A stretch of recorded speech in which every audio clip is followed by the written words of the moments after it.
முருகா முருகான்னு சிந்திச்சுக்கிட்டே இருந்தோம்னா வாழ்க்கையில வரது அத்தனை முருகனுடைய பிரசாதமாகத்தான் தெரியும். அது நல்லது வந்தாலும் சரி, கெட்டது வந்தாலும் சரி.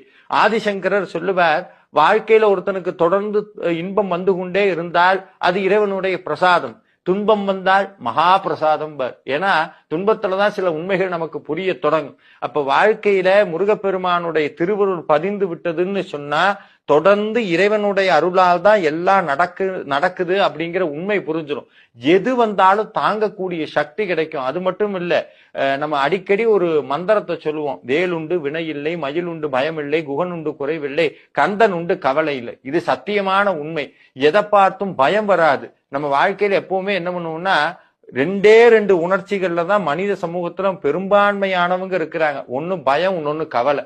இது ரெண்டுமே என்னன்னா, பயம்ங்கிறது எதிர்காலத்துல இருக்கும், கவலைங்கிறது இறந்த காலத்துல இருக்கும். நிகழ்காலத்துல வாழவே முடியாது.